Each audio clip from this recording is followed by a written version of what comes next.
Assalamualaikum warahmatullahi wabarakatuh. Hadirin sekalian yang dirahmati Allah, ini penting saya sampaikan.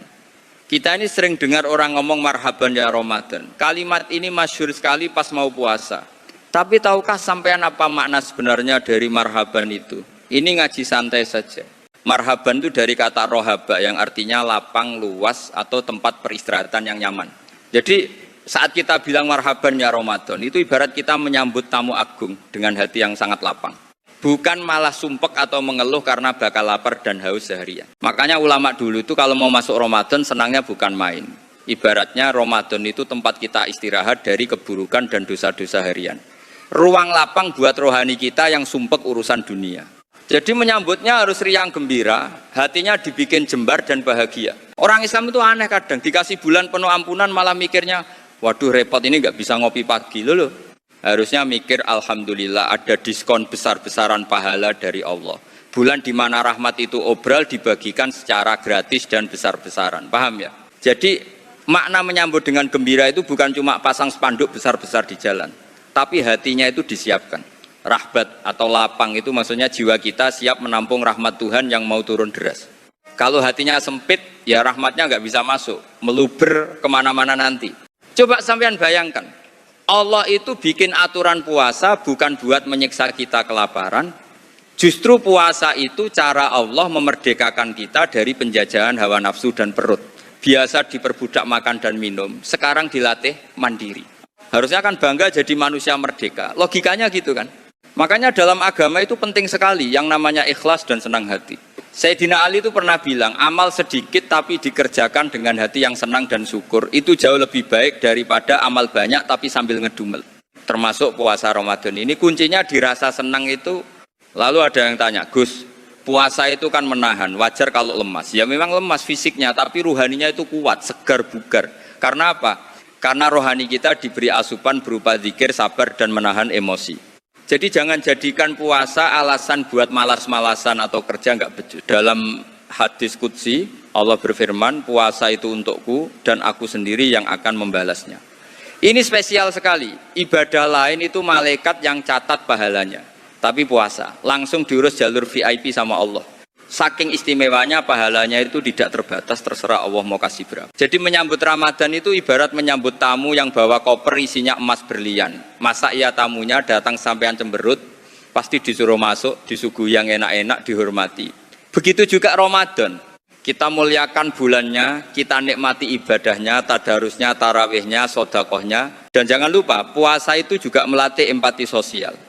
Coba sampean rasakan hausnya orang miskin yang nggak bisa minum, laparnya orang yang nggak punya beras. Dengan puasa, nurani kita disentuh langsung oleh Allah. Biar nggak egois, biar ingat bahwa di luar sana banyak orang yang kesulitan. Tapi ya itu tadi, jangan puasa cuma dapat lapar dan hausnya saja. Kata Nabi, banyak orang puasa tapi nggak dapat apa-apa kecuali lapar. Kenapa? Karena lisannya masih suka gibah, matanya nggak dijaga, hatinya penuh dengki. Puasa fisiknya jalan, tapi rohaninya masih suka berbuat maksiat melulu. Makanya puasa itu puasa total. Puasa perut dari makan minum, puasa lisan dari ngomongin orang, apalagi di media sosial sekarang ini bahaya sekali. Puasa hati dari suudzon atau buruk sangka. Kalau tiga-tiganya puasa, wah itu nanti pas Idul Fitri beneran kembali suci kayak bayi baru lahir. Terus ada lagi kebiasaan buka puasa. Bukanya itu sunnah disegerakan. Ini bentuk kasih sayang Allah. Allah tahu hambanya lemah, butuh energi. Jadi jangan sok kuat sengaja ditunda-tunda bukanya. Begitu dengar azan maghrib, langsung minum. Itu wujud kita tawaduk, mengakui kalau kita butuh Allah. Waktu berbuka puasa itu juga waktu yang sangat mustajab untuk berdoa. Nabi dawuh, doanya orang puasa saat berbuka itu tidak akan ditolak. Jadi pas nunggu azan maghrib, jangan cuma ngeliatin kolak sama teh manis saja. Sempatkan angkat tangan, doa minta ampunan, minta sehat, minta rezeki halal. Kalau sahur beda lagi. Sahur itu sunnahnya diakhirkan mepet waktu subuh. Biar energinya cukup buat siangnya. Ingat, di dalam sahur itu ada keberkahan. Walaupun cuma minum seteguk air, niati ngikutin sunnah Nabi.